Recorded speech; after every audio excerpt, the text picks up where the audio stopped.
It's a House of Cuckoos radio show. Thank you for tuning in. Yes, we lived up to the hype here. That we saw the conclusion to the Avengers. Their sweeping arc. Yes, their Avengers Endgame. Their Epic universe-shattering And for those who don't care about us talking about that, well, you know, you hang in because we're going to laugh and joke about it and everything. And hopefully you've seen it and remembered it because we'll be digging on it. So for those who haven't seen it yet that don't want to get spoiled, well, we'll see you next week. Yes. Or, no, come back around noon. Yeah, noonish. Noon. Or actually tune in after you watch it. After you watch the movie, remember where the time mark is. Yeah, the 43 minutes when you come back in. for the replay of the show. At 43 minutes in, start after you've seen the movie. Otherwise, you could shut us off and go have some crackers and cheese. How does that sound, please? Oh, I even got the plot if you need it again. Oh, right. So now you're going to. There's nothing. Program director. With nothing we're going to read through on this. A few notes here. These are just random things to bring up and spin off. Dr. Antonio is his hobby definitely is the comic book world. It has been in the past. Comics takes and porn. breaks on and off. Comics and porn. And the House Cuckoos. And video games. And the House Cuckoos. We're under cheese for you? Cheese. No. I'm just, just kidding. They're in no general order. No, but so I'll be asking questions and things I'll present to Dr. Antonio. If it's, for instance, those listening, we'll keep it smooth. So if I say something that Dr. Antonio's told me or knows already, instead of saying "I told you that already," he'll say "That's right" and go on and explain. I already told you that. What the fuck are you doing? So we're gonna try, and I'll try not to do that too. So we know this. I'll be asking you things as a movie viewer. To you as a comic book guy. Let's see. As I sat there in the movie, you are welcome to criticize back at the movie audience. 2 buckets of popcorn. So. Destroyed. Did you like the movie? I enjoyed it very much. And you liked Infinity War? Yes, I watched it the night before with my brother. We watched because he hadn't seen Infinity War yet. Oops, sorry, I'm making paper noises on air. And I think I remember him saying he didn't want to have to wait a year in between with the anxiety. So he was like, fuck it.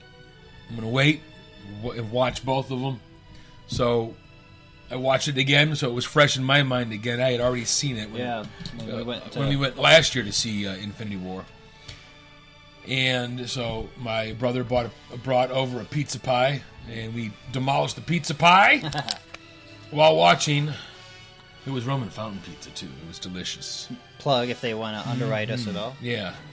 And my brother was like, hey, is it all right if I get these toppings? He's like, this is what I usually get. Yeah, pepperoni, sausage, and banana peppers and double cheese. And I'm like, yeah, that's fine. So as long as there's no fucking anchovies. I can eat anything on a pizza except like anchovies and octopus. Fish. I like fish, but not on my pizza. Especially, I don't like anchovies though. So we ate the pizza. We watched Infinity War. He enjoyed it. He was like, fuck. Oh, he thought at the deaths and all. Yeah, he was like, that was intense. Did he know comic book, or he was just watching as a movie? From a bit from me. Yeah, like me. Yeah, and our other brother Marco. Okay. Marco, so he's kind of like me, more on the outside, being movie style fan. Yeah. Well, that's good. You like to hear these reactions. Yes. So. Us Luciferi brothers, we're into comics to us, depending on everyone's what got a flavor. So he did. He was so like taken aback, like fuck, Spider-Man. Yeah.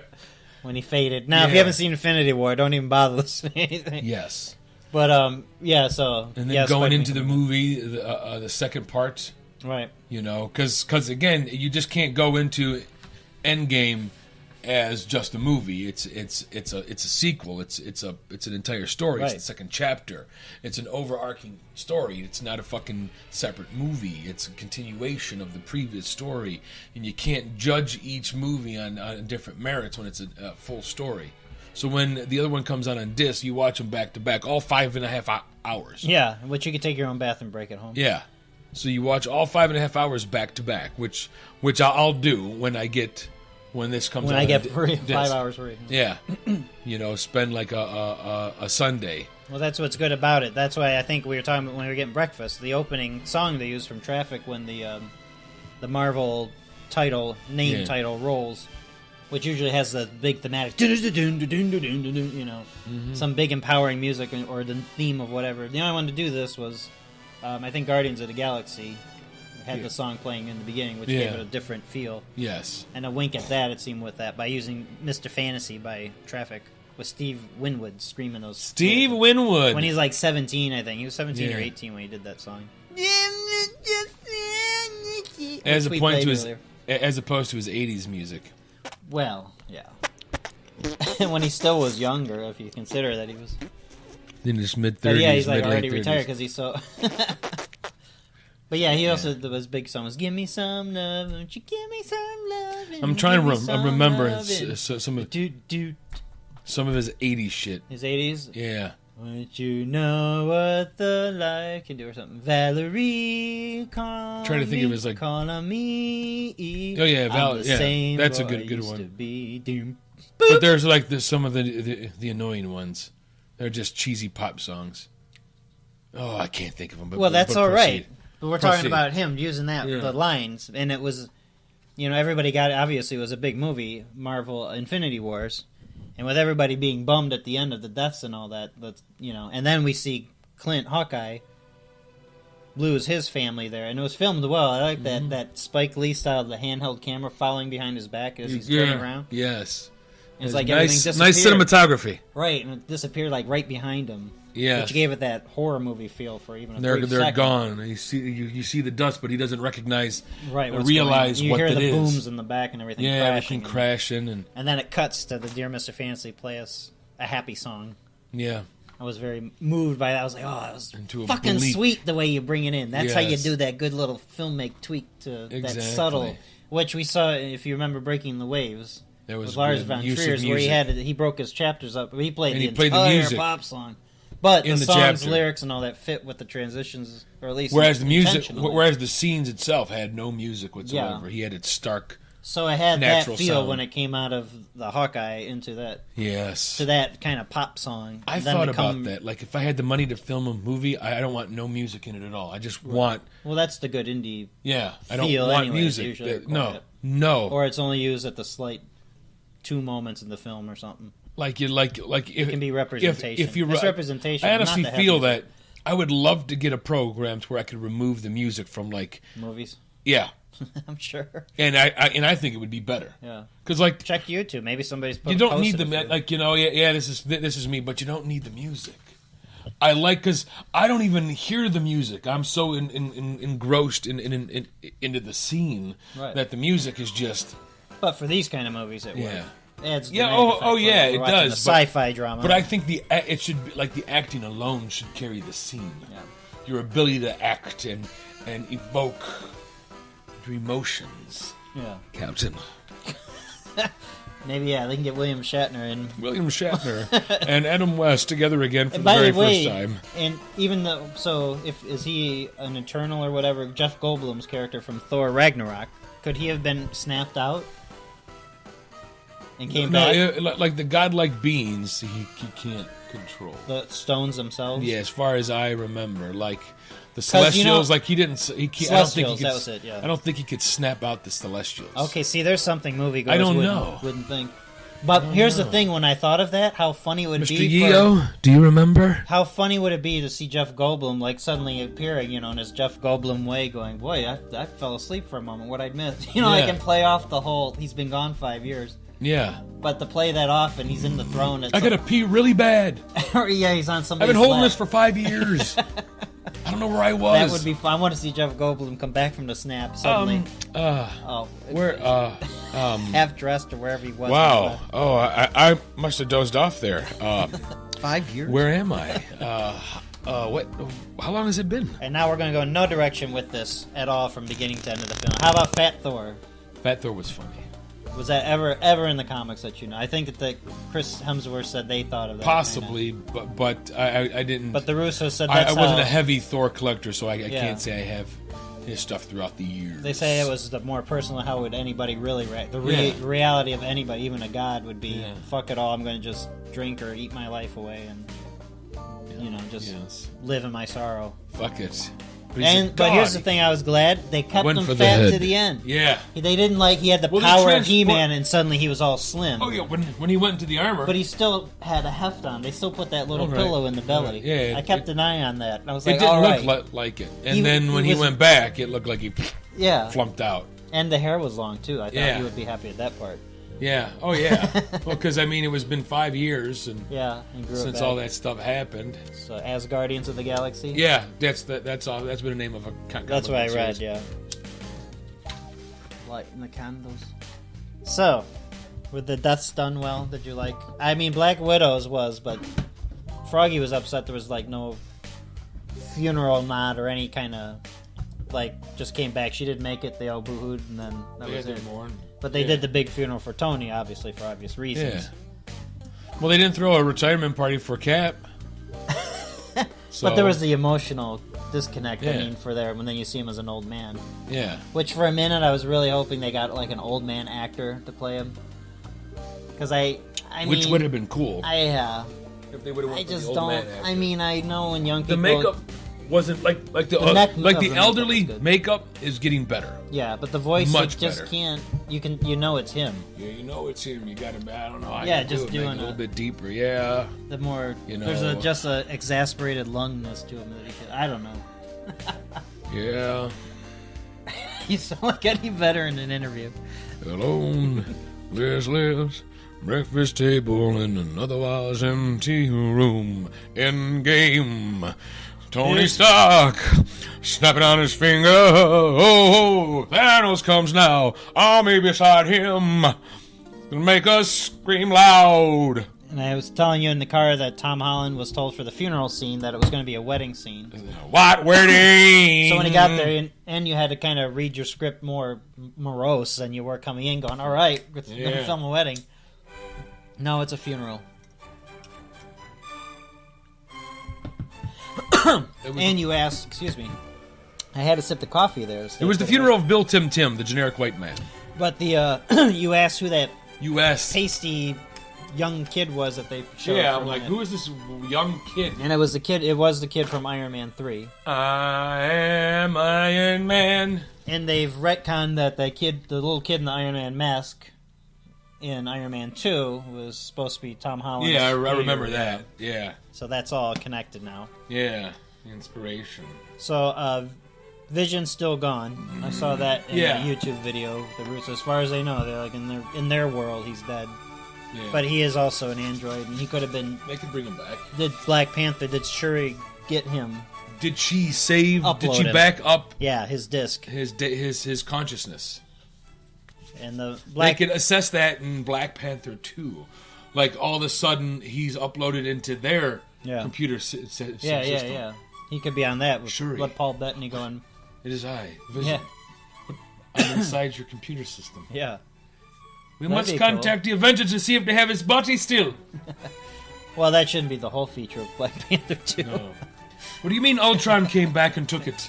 The Return of Ultron and Galactus. Yeah, that would be Fantastic Four. That's what they're all saving up for. Yeah. Happening. Dr. Meanwhile, like they did with Captain Marvel, Doom. there was this whole. Meanwhile, in the '90s, by the way. Yeah. We forgot to tell you this happened. So that they could do that with Fantastic Four and say they left in the '80s. You can connect it to. And they came back. They were out in space because they do deal with cosmic threats to the universe. Right. Multiverse. And that whole Marvel lady connecting everything. Yeah. You could do that, and then, like, the X-Men, I don't know how they're going to bring... I don't know if they're going to start just bringing the... How could you just start bringing the mutants in? Unless you go with one of my theories that the snap brought people in. Yeah, well, that's what you saw. We saw... Did you watch Spider-Man's new trailer? No. Oh! I'll have to watch it You're going to have to watch it, like, over in the corner or something. Yeah. I can't play it right here. No. When we go here on break in a few. Well, I tell you what, let me go on break now, because... You want me to see this? Yeah, because these connections are all going to be there. And audience, if you haven't seen the newest Spider-Man trailer... Go watch it. Go watch it, even while we play a skit and some music here. We will be back in a few. It's the House of Cuckoos radio show. Right now we're in our Avengers review special. Woot woot! Enjoying ourselves.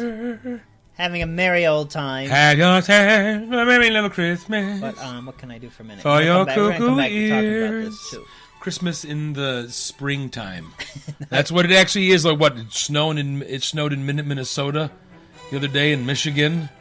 It's cold here, which I don't mind. I don't want a warm spring. I keep hearing that this little El Nino is possibly last longer, so we may have a wet summer. Oh, come on! It's a nice day for a wet summer. Oscar Radio Show. Stay tuned. Go watch Spider-Man trailer. Spider-Man! Coming back for more Avengers talk. Yes.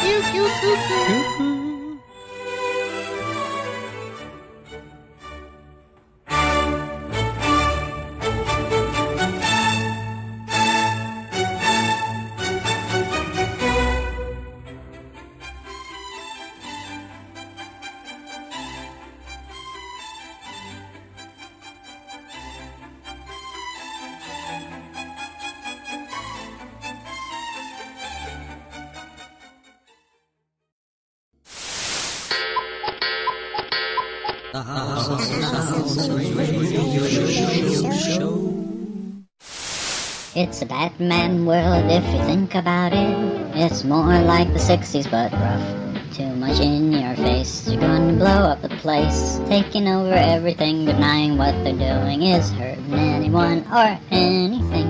Or the environment, social or physical, biological. Let's just poison it all, be a human today. Join your local humans, be a human today. Let's help destroy everything that is real. Paid for by humans paying for humans to do things. More to do than you need to do. You're never good enough, but you should be doing more. Be a human today.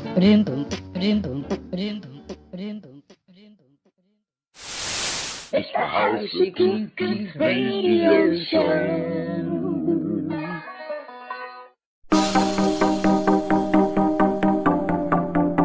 Snapped them out of existence like he did.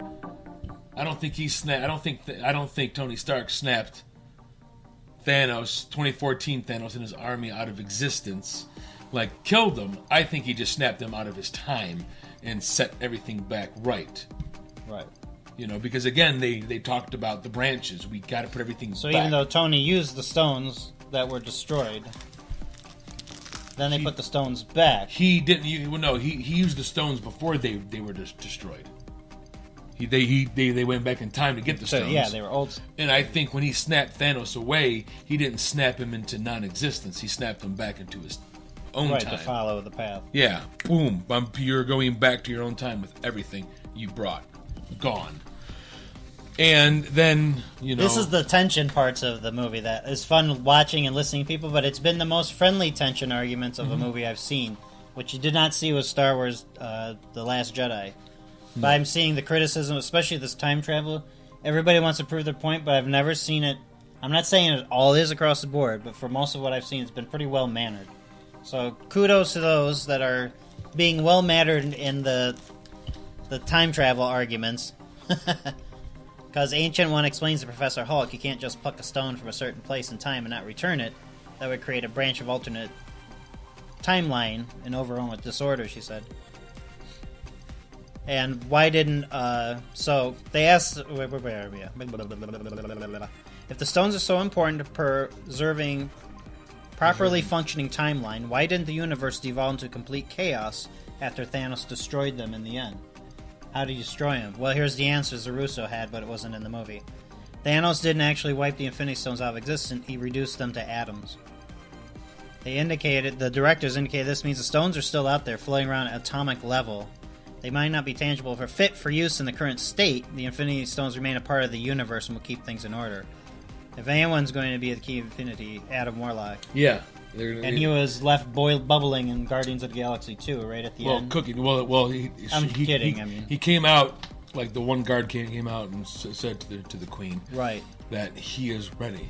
Yeah. And when we will name him Adam. Yeah. And we're going to make him the villain because he was very integral to the Infinity War story.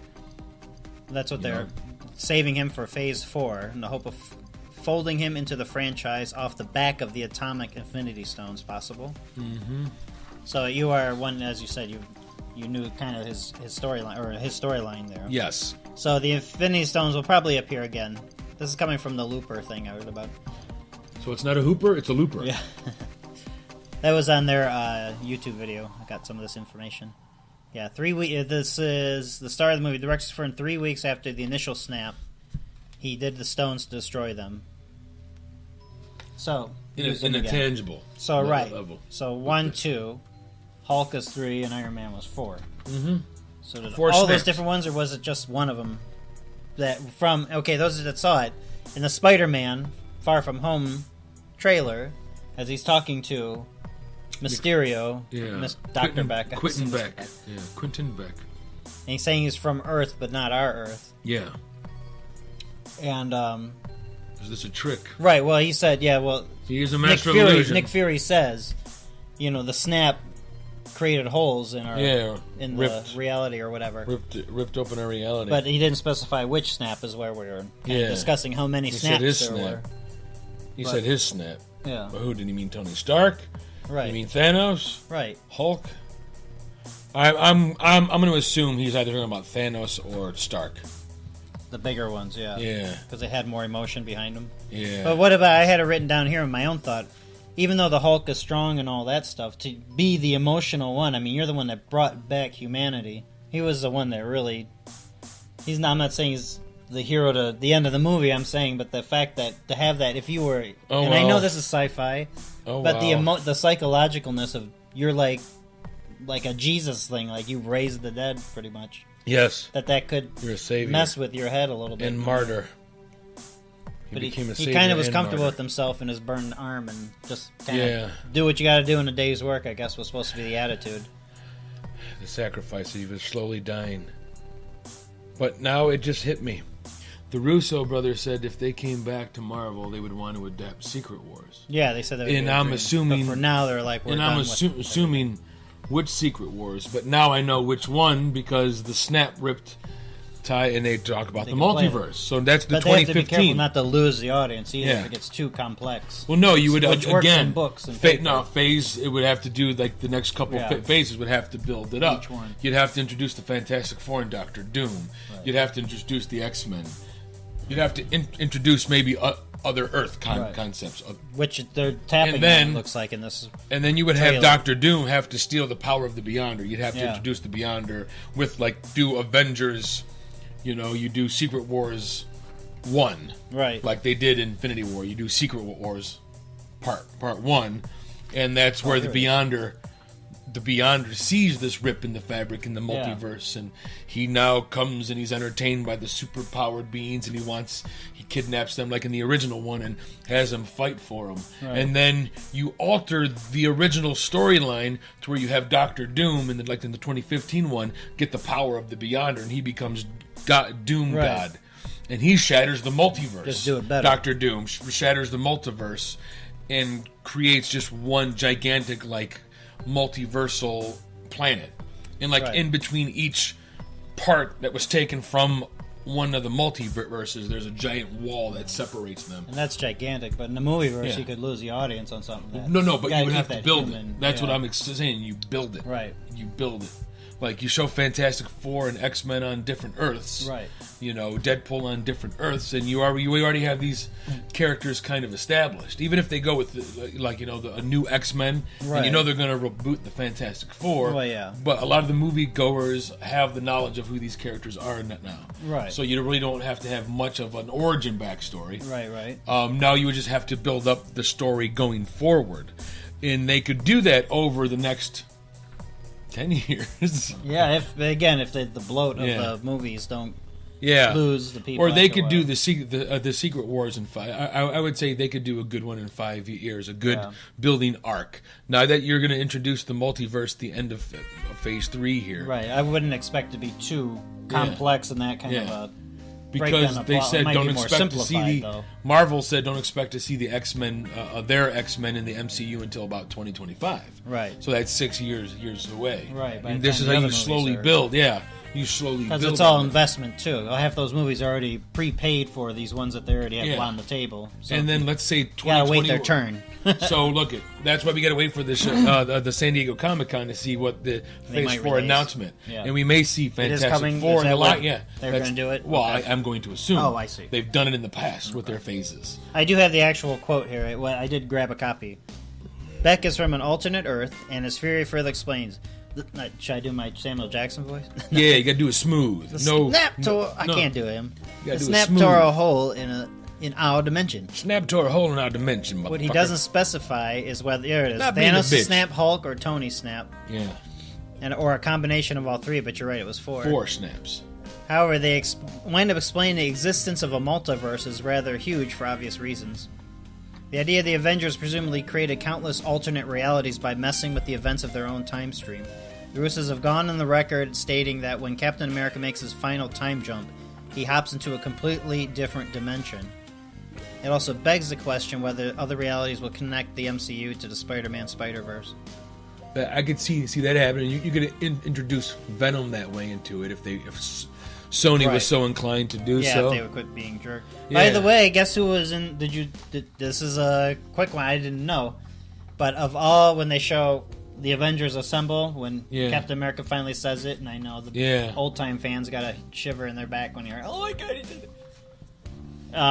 But standing next to Evangeline Lilly's Wasp, he was there on the battlefront. He went to battle. Howard the Duck.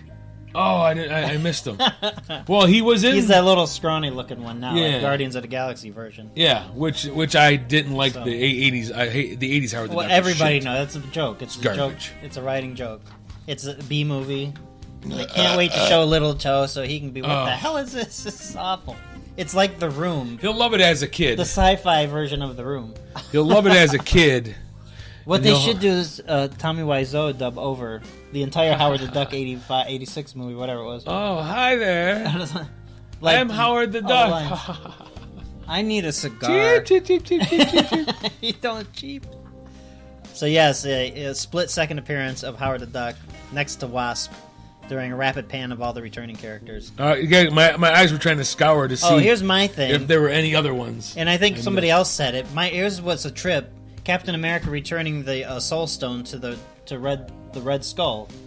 I mean, I'm the guy that we got into a confrontation, the big enemy at the end of his movie.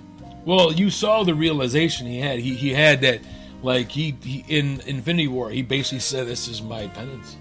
Right. There was some type of. But people wanted to know the interaction, like when Steve Rogers approached him, and kind of like, dude, look at you now, kind of a thing. Or I'm putting this stone back to you. They could do one more Captain America. I mean, just movie. To have like, oh my god, it's you. Yeah. What are you doing here?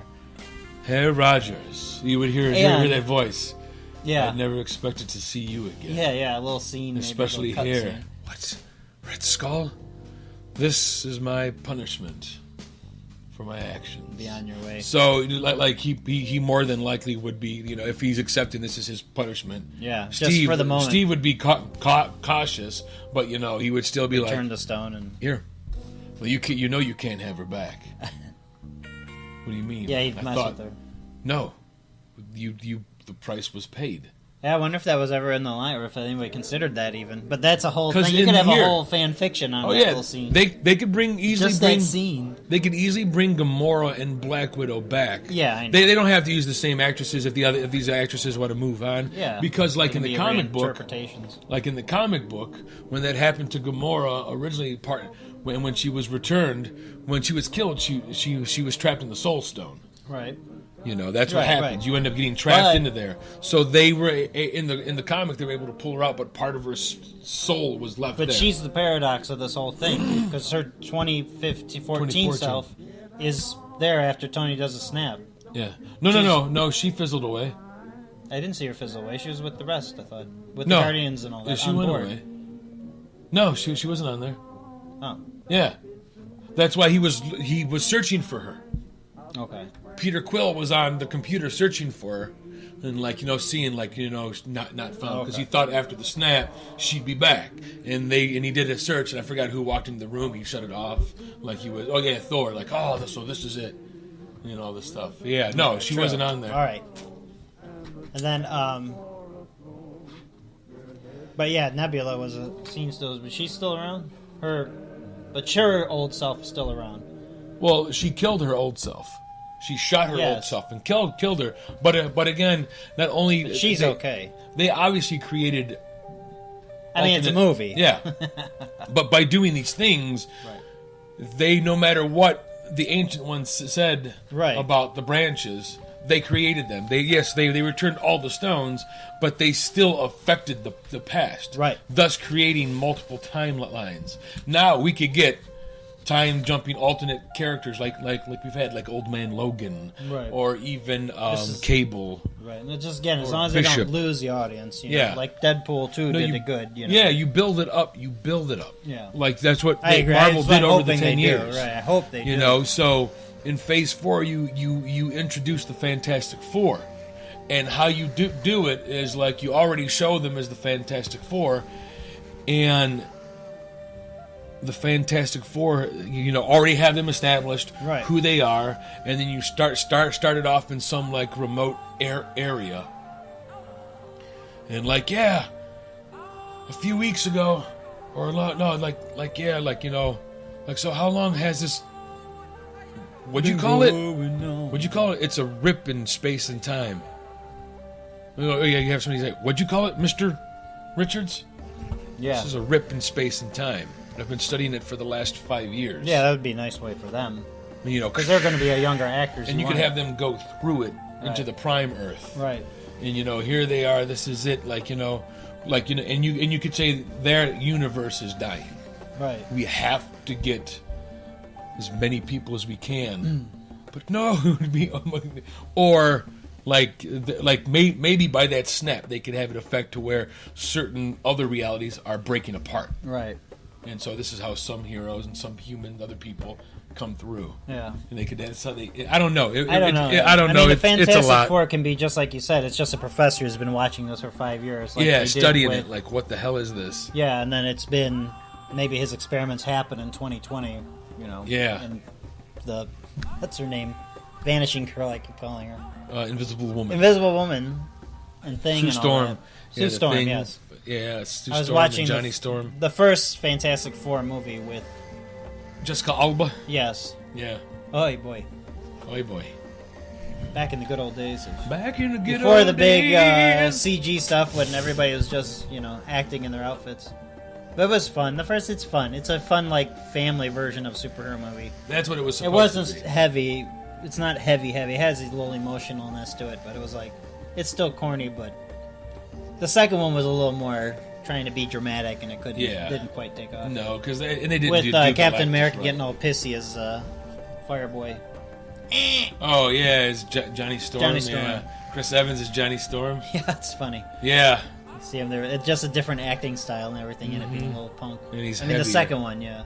He's heavier, he's buffer. Yeah. And it's Cap. I was Johnny Storm. Now I'm Cap. I played 2 Marvel characters. Now I'm done. Yeah. And did you see this one too? The Russos pulled the J.K. Rowling where they're putting stuff into the stories. They're the way you take in the story. Yeah. Is one thing, and then they go back. Oh, by the way, not like Dumbledore is gay. That's one thing, but putting in the retcon. Yeah, like wizard shit, and then make it disappear on the floor. Yeah. But anyway, people are joking about it. So at the moment when Steve Rogers, Captain America, picks up Thor's hammer, which happened in the comics. yes. But besides that, in the movieverse, but seeing it and seeing him do it, knowing it was coming. I mean, did you feel it worked in the movie? Did you think it? Yes. And they're both fighting to get together. He's like, yes, but here's the thing. Let me have the bigger one. Here's where people get upset, though. What's that? The Russos pointed out in an interview that it's not ambiguous like we think. Captain America has always been worthy in their minds. He just chosen not to pick up Mjolnir in the past because it would have made Thor feel bad. Yeah. And everyone's like, they like the moment that he was at his moment of worthiness. Mm-hmm. And that's what everyone's arguing online until they came out with this. This is like George Lucas correcting you on something you thought was working your way instead of the way he said. Mm-hmm. You're like, so you can choose to take it or not. But as a person said here, they didn't write Age of Ultron where he tips the hammer a little bit. That was the Whedon guy anyways, to be fair. But it's a bummer because it's less narratively interesting, they said. And it deprives fans a chance to argue, see when he became worthy. like that. Like I was thinking in the movie, maybe it was because it was cut, whether they meant to or not. Is that that moment he always was worthy, but this was his all power where he really could use Thor's hammer. Yes. In the film, it gave me that feeling. I'm going to keep it that feeling. Oh yeah. Whatever. The fact that I could pick this up, that was kind of like it's not. It loses the magic a little. Yes. At least, I mean, I could see him always being worthy because Cap was a good, kind-hearted soul. Right. He thought no bad thoughts. He didn't like swearing. He was, which is funny. Somebody compared that and too. And he said shit. And, and ass. Look, his own ass. That is America's ass. That was funny. Yeah, that was good. That is America's ass. Ant-Man. Yeah, that's America's ass right there. No, that Tony Stark said that too. Oh yeah. You're looking kind of good in that suit there, huh? Not Tony. That's America's ass. Then he knocks himself out. Yeah. Yeah.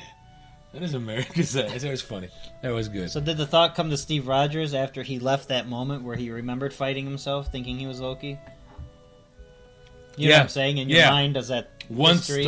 I remember confronting myself now. If it solidifies in the timeline, I realized that afterwards that wasn't Loki. That's the fun time. That's a fun time travel shit. From 6 years ago. Mm-hmm. But definitely Jeremy Renner and Karen Gillan, Nebula and Hawkeye were definitely the big acting show. They definitely built him up for a big scenes and carrying some of the heft of the movie. Even though he got a little, way out there, but the sword scene was awesome with him and the Ronin. Japanese. Ken Watanabe was it? Yeah, Ken Watanabe. Oh, did Aunt May ever know Spider-Man's identity in the comics? She found out back and forth. It depends on the retcon. Which arc they're say that the scene where in the first Spider-Man trailer, son of a she's like mother. Well, now she's high-fiving where he's raising money for the local charity stuff because if she's a humanitarian person, does the social work, she would make use of him. Yes. So they developed her character that way a little bit. Good. I wonder if they're going to explain his Uncle Ben dead. We're going to do that. So here's a couple things we can just go off on. Off the top, after we saw the movie, I wrote these down later. Something here. No, this one I didn't know. Hawkeye has an ankle bracelet in that first scene. I didn't catch it. No, you didn't see that he has because he was under house arrest. Right. But I wasn't. Nothing I was looking for it. But when he scanned Sokovia Accords. Yeah. Oh, you didn't see that? Yeah. I caught. I didn't catch it. But the first time the name Hawkeye was used in the entire movie verse was him calling his daughter that. It's like, all right, Hawkeye, get in there. So nobody ever called him Hawkeye. They always called him Clint. Yeah, Clint. In the movies, except for Professor Selvig whatever it was. In the Avengers one, he's like, you mean the Hawk? Yeah, because he has the Hawkeye. This one I didn't know. Tony Stark is wearing the same black tank top he did when his first Iron Man, when he built the suit in the cave. Okay. The same thing. With Nebula. Yeah. Right. Tony calls Rocket Build-A-Bear. I remember that. He's the Build-A-Bear over there. No. What is this? Sorry, I thought that was a Build-A-Bear. Yeah. Or something. The Tony Stark and Thanos comparisons I thought were good. Yes. Like they both retired into their own little field in the farms like that. The same backgrounds. They went back to back with it in the film shots. Even though afterwards he got his head cut off, but... Tony kind of lost his head a little bit, too, there for a bit. Yeah. When he snaps at everyone, like, no, I felt so vulnerable. Yeah. And like you said, he looked so thinned out, whether it was... in the ship. Yeah. In the ship. Yeah, he got pretty gone. You could tell that wasn't... I don't think that was really him. That like that. I think they did the Captain America when they put Chris Evans' head on this other stunt body. His body. Yeah. No, that was a body double, and they just put his head... It was weird. Very weird. Played it out good, I guess. And what was that in? Was that in Civil War where they showed a young? Yeah, that was Civil War where they showed a young Robert Downey Jr. Yeah. Where his face was young. Yeah, before his parents were murdered. His less than zero. And him seeing his dad too as well. Yeah, I thought it was pretty good. Yeah, 1970. That was very Back to the Future feeling though to it. Hank Pym. Yeah, that one was really funny. Young Michael. He looked like Shaggy from Scooby Doo. He did. He really had a mop top to hide that actor. 1970s. Face on him, whatever they did. Yeah. What? With his old man voice still. Who's breaking into my office? Who's touching my daughter? And other people say, and I know it's a movie thing. It's a movie thing. But why did Peggy Carter not see Captain America standing there in the office window? If the light would be shining, you'd see somebody standing in the I blinds. thought that too. But everybody knows it's like that's just a classic 1940s movie trope. That was like I think a wink to his era. Yeah, not to the and era. And that classic romance, you know, where they like that would have been great if she looked up, and that's what and then like kind of rubbed her eyes, and then he was was gone again, and she's just kind of just shaking her head. But that was awesome that they brought Haley back because I enjoyed the 2 seasons of Agent Carter. It was very well done, and just that they got to retire together. That's what, and then he would end up watching himself be everything, be thought out, form the Avengers, fight against his friends. People are like, well, why couldn't he just go tell him where everything is right now? I can't. Because it would affect the time. Like what did Doctor Strange say? No, absolutely. Doctor Strange say, if Tony, if I told you what happens, it's not going to happen. Right. Because now you're anticipating it to happen, and that's going to alter the flow of time. Right. I can't tell you, and that's just at that moment. Captain America too. If he did that, that's what he would do. He would unravel the timeline, create a whole other timeline. Right. That's why when we saw Doctor Strange look to his left, and he held up his finger, one chance. Right. This is it. He just gave him. This is it. Do it now. And a great Benedict Cumberbatch way of raising a hand. Yeah. Or however he did it. You can't imitate. That was what they paid him all the money for. It was like a loose finger. It wasn't a full. Just a dramatic. We need the most dramatic finger actor we can get. It wasn't a well-formed, like, semi-fisted hand where you're holding up your... He was in the middle of a fight. Where you have this well-formed, half-fisted hand with your index pointing up. No, it was a loose where the fingers were open at a varying degrees. Almost the 2-finger Jesus, Buddha, Shiva hand pose, but with the index finger pointing up. The other fingers pointing at a different angle. One is the loneliest number. I had a chance to hold... That was what they'll use as a meme. They'll show him with the hand going, I had a chance to hold the gauntlet once. Once! Yeah, Johnny Dangerously meme with the Avengers. But that was good. I had the eye of the gauntlet around my neck. I could rewind time any time I wanted. Speaking of that, the Wizards did fight during the Avengers in New York when people were always asking, well, where are they during this? Well, she was there fighting them. She was shoving them away from her area. Yeah. The ancient one. They were there, but they didn't need to see it. The other one I like, and I know people don't understand the character, even if they saw Doctor Strange, how the ancient one works, and it was the whole concept of her understanding time fit for what her character should be, even in, I'm trying to think, you've come 5 years too ancient early. Asian religions and that, the whole thing. Right, she knew when he was going to happen. You came 5 years too early. Like, well, why would she kick him out if she knew he was supposed to be the chosen one? Why wouldn't she open the door? Didn't know you're putting him through training and what everything was about. Training him. She knew he was coming. This was part of his training. So people posting these big things, I'm kind of like, come on, people. Somebody's got to tear you down for Use that. your head. Oh, Tony's says in the beginning he's been 22 days in space. Is it 22? Count. Movie count. Yes. And Natalie Portman, big scene. Yeah. And I'm with everybody else. How did Rocky get it out of her? So she went into the room, I guess, went to bed, and he had that little prong thing. Thor's talking to his mother, which is very well done, and all that was bravo. But then he's back, he's like, I got it, let's go. He's like, well, what? He stuck her in her cheek, is what I thought, in her butt cheek. Yeah. I think he just, bing! And left her scream. And I don't know if he had one of the... Did he cure her then? Yeah. Earlier than when it got... But then he had to go put it back into her. True. Remember? Captain America had to go put it back. Got something to give. It turns into a porno. Let's get in a Tesla. I got it on autopilot. Cap on autopilot cap.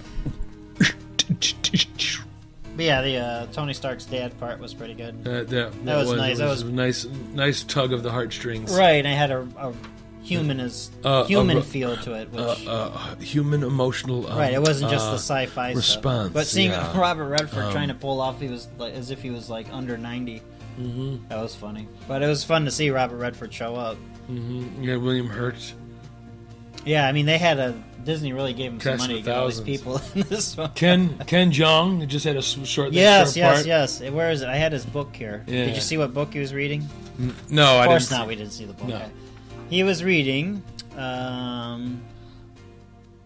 his fake mustache. Yeah, J.G. Ballard's short stories called Terminal Beach, which includes the short story Endgame. And it's apocalyptic sci-fi. Post-apocalyptic? Yeah, post-apocalyptic sci-fi. J.G. Ballard book he's reading. Interesting. Terminal Beach when it has a short story Endgame. Very interesting. What are these? These are all the Easter eggs I have here if you'd like me to go through it. You can... That's why in Infinity War, right before Doctor Strange ashed away, he said we're in the end game now. He's like, I'm sorry, Tony. He handed over. He's like, we're in the end game. So they gave us the title. Yeah. We're in the end game now. Right, and it was adequate. I think it fit right. Mm-hmm.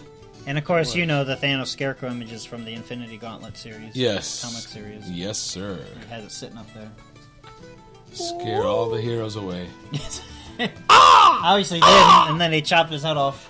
Yeah, I went. What'd you do? I went for the head. Yeah.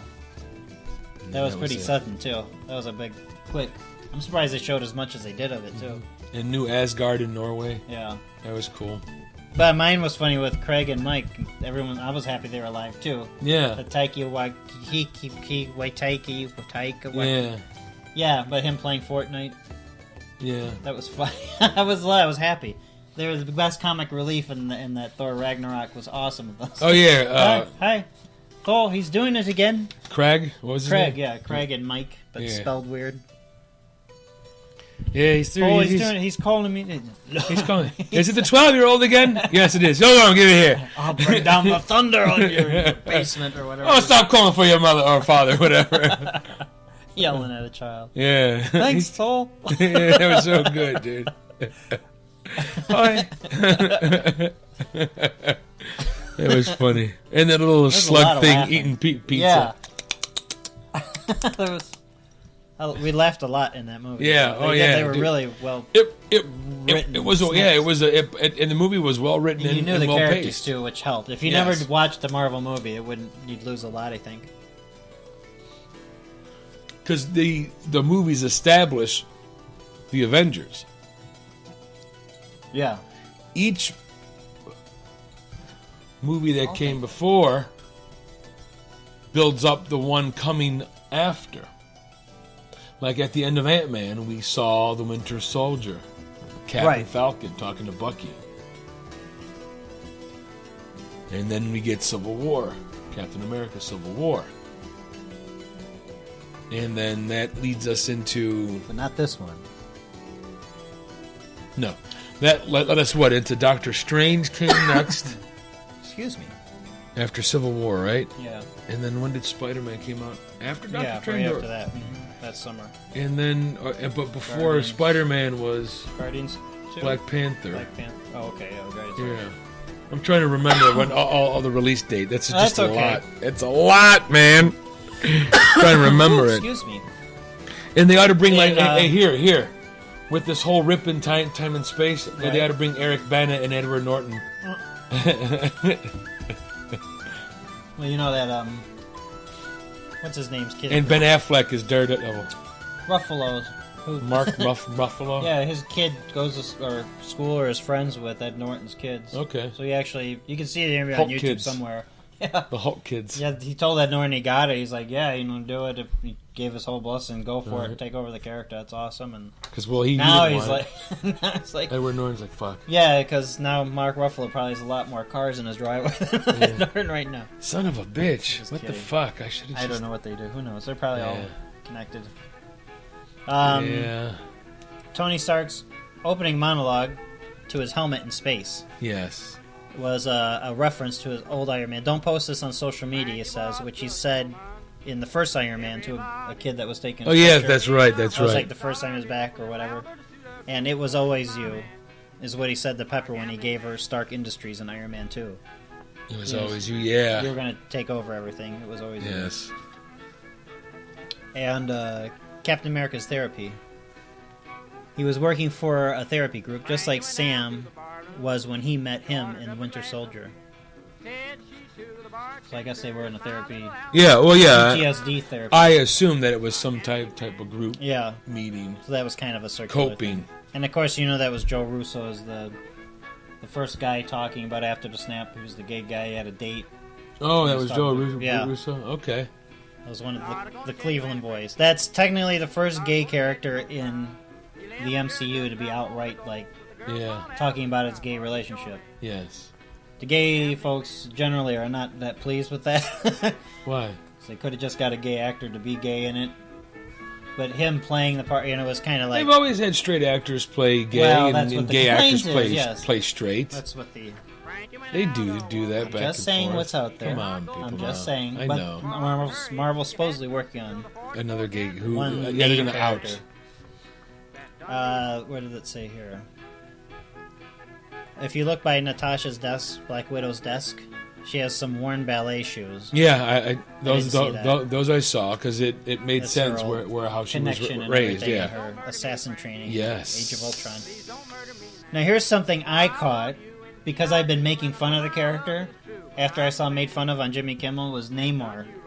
Yeah, I thought of this when they are the underwater earthquakes. They said there's underwater earthquakes going on. They told the bald girl Okoye. Yeah.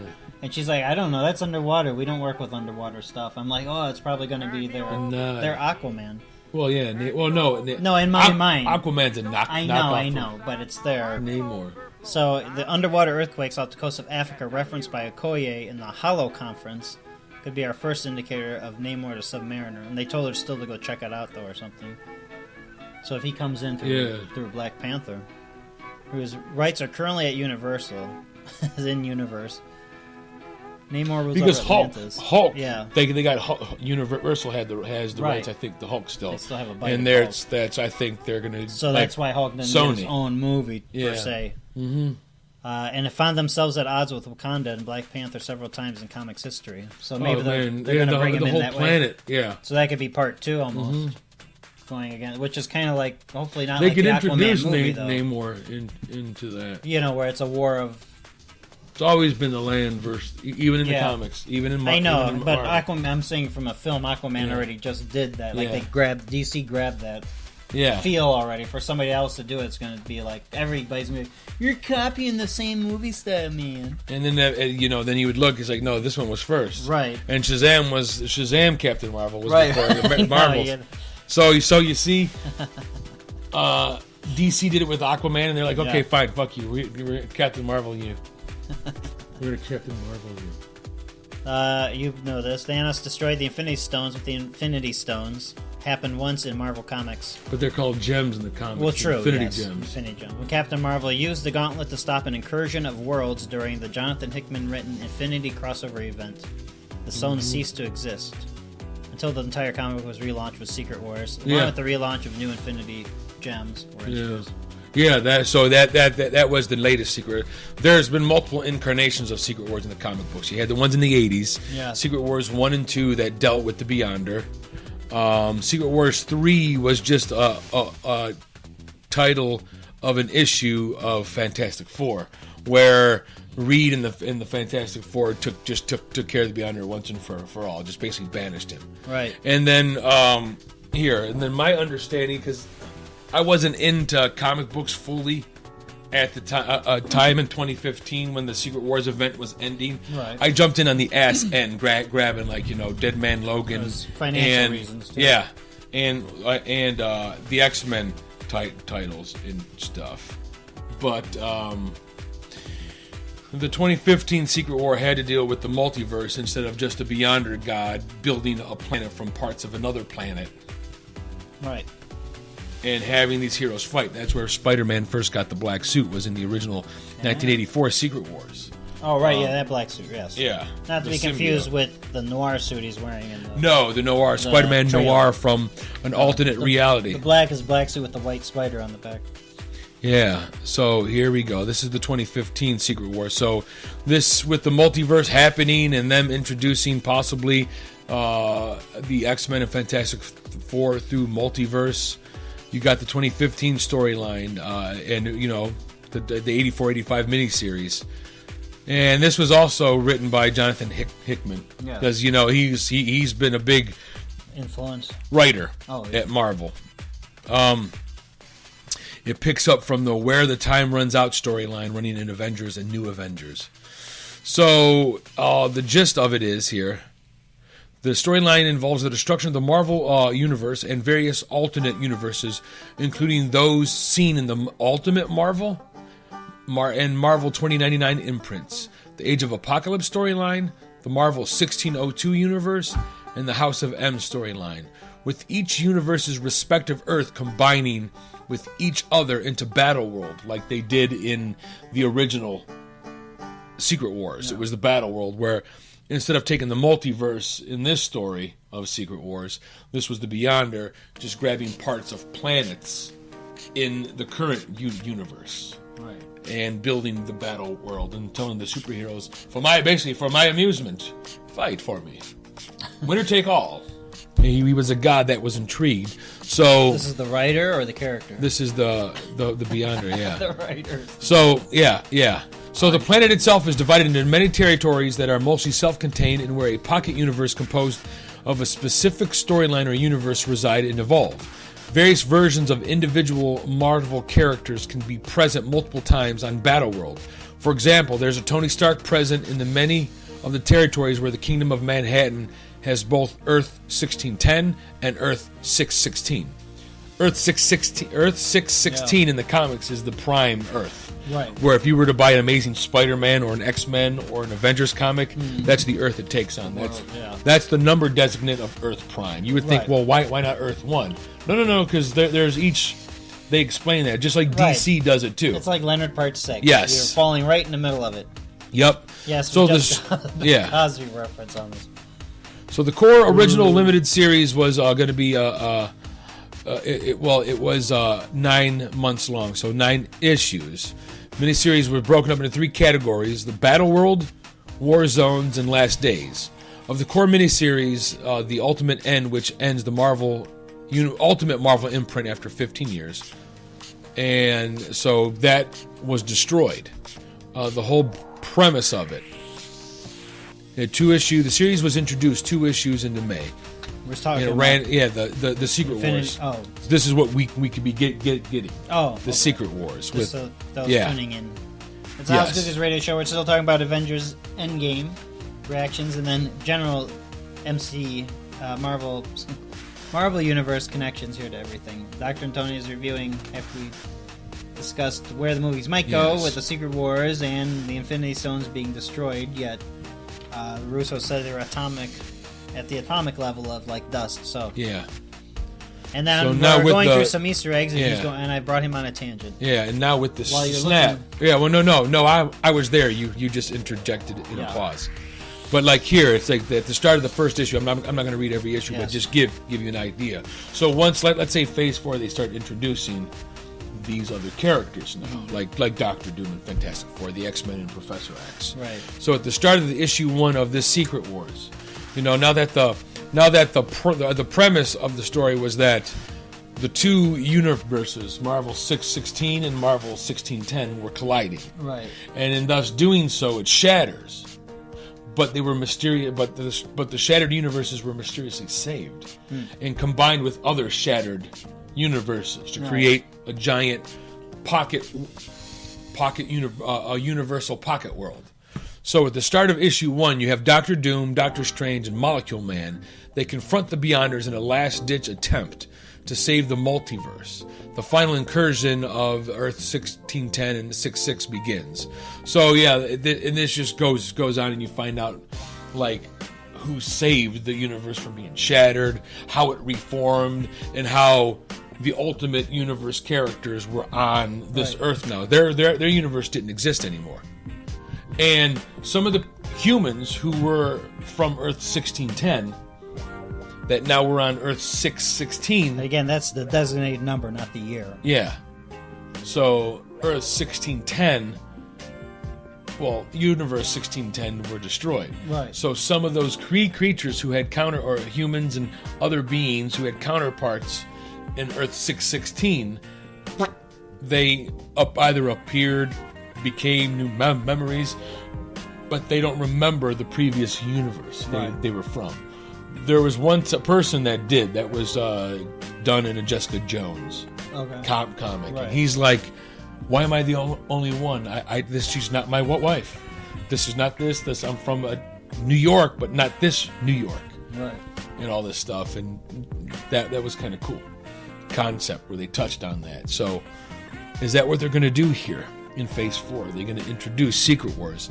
Are they going to, once the Fantastic Four and the X-Men are introduced in the MCU, if they do it from different Earths, are those Earths going to be destroyed due to some cosmic event? Now their home is this Earth, or are they going to hop back and forth? Well, you're lucky that the guy running all this is much of a fan as you, kind of knowing it. Well, he's worked for Marvel for years. Well, he did a lot of the movie productions too. Yeah. Oh yeah. Being on hand for that. Exactly. But being a fan of it and what's happening with it too, being aware is a big help. I know. Being a werewolf. Making these things. He knows what you're looking for. He does. As a fan of the comic books, but even the Russos did too. Like when they said we're not going to feature Lady Death, in any of this. We know the comics. We know you know it. We're not going to give you exactly what you just read. Plus, the dynamics just wouldn't work for what we're doing here. No, because they would have to introduce. They could do it afterwards, going, "What was Thanos after, anyways?" And you could say, "By the way, there was always her," and still. Just it would be post-Thanos, but could it work without Thanos? No, you don't want to do that. Yeah. I mean, they kind of already introduced interdimensional beings in Doctor Strange with Dormammu. Yeah.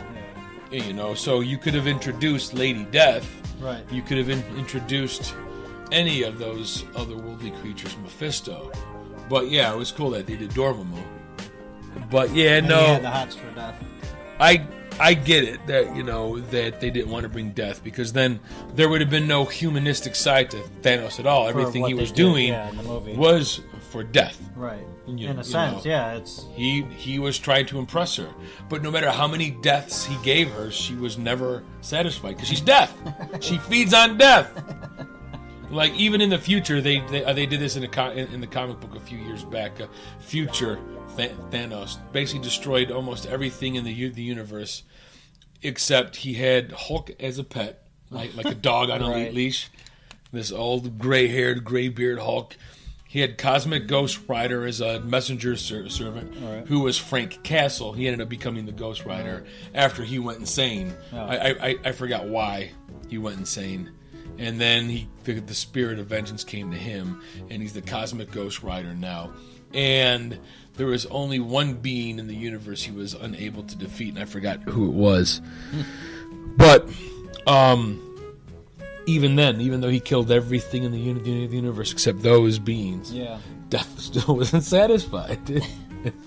And that's the folly there. It's like you're not going to satisfy Death with Death. Right. Death is going to always but he's obsessed consume Death. Yeah, he's in love with her. Right. Deadpool was too. Oh, really? Yeah, and there was a battle between the two before. Deadpool beat Thanos' ass. Oh, really? Yeah. Deadpool can't die. Even if there's like a finger left of Deadpool, some genetic DNA because goop. It's so ridiculous. Yeah. Like because he was a human who had experiments done to him. Right. And like in the Weapon X program. Right.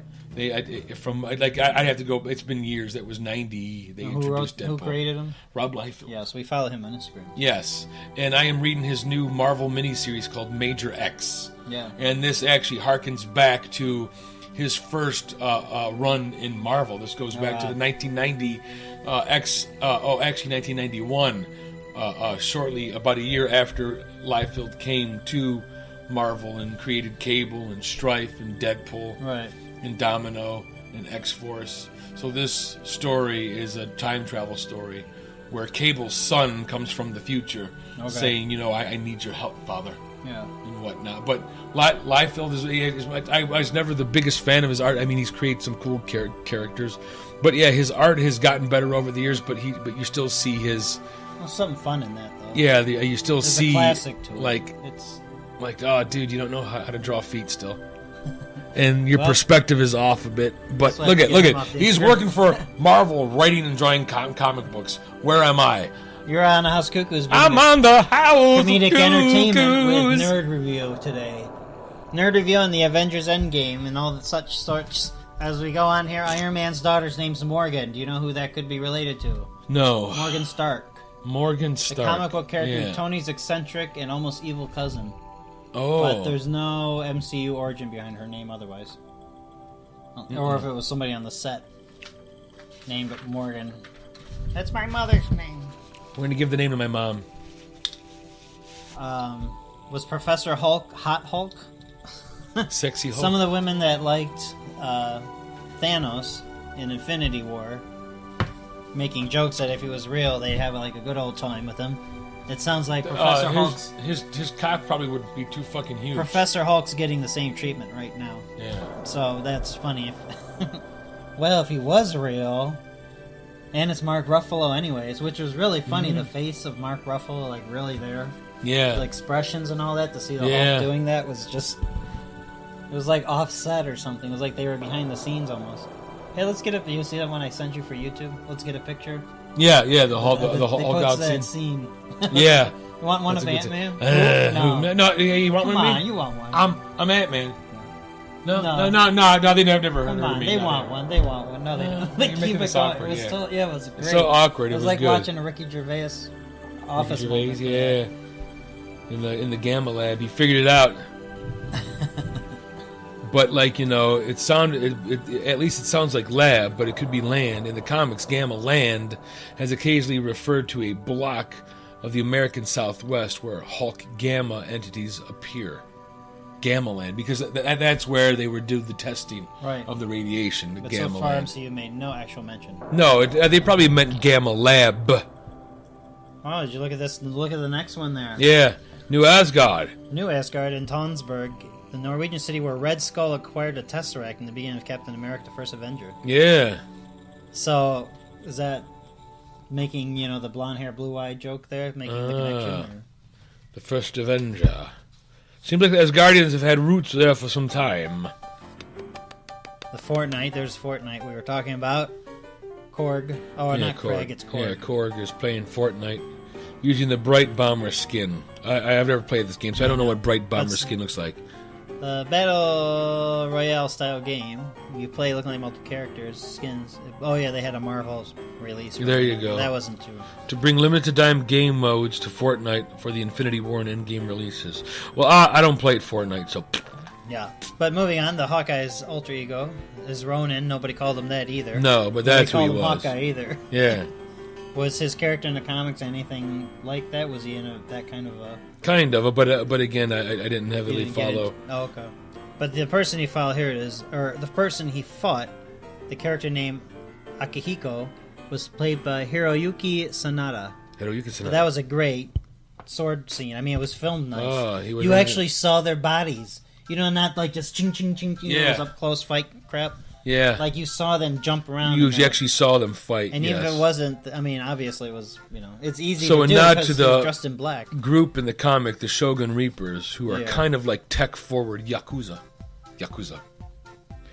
And then what? The Pym particles. So there's limited Pym particles because Hank Pym was dusted, which happened in the post... Well, we know that, yeah. Those who saw post-credit scene of Ant-Man and the Wasp. Mjolnir. Yeah, we talked about that. Yeah. There's where he was. And here's where he actually picked it up, too, in the comics. In the comics. 1988, the mighty Thor 390, and 2011's Fear Itself crossover event that held it and yelled Avengers Assemble. So they already had the movie. His first movie is coming out when they finally had him say Avengers Assemble there with Mjolnir. Now, you know who else picked up the hammer? Other than during crossover events when Marvel and DC... Groot. Yeah, twice. No, when you had me for a second. Yeah. I was like, it was too easy. Yeah. What? No. Damn you. I am Groot. How did you pick up that hammer, Groot? I am Groot. Nothing else there. Yeah. No, but when Marvel and DC had their multiple crossovers, Superman.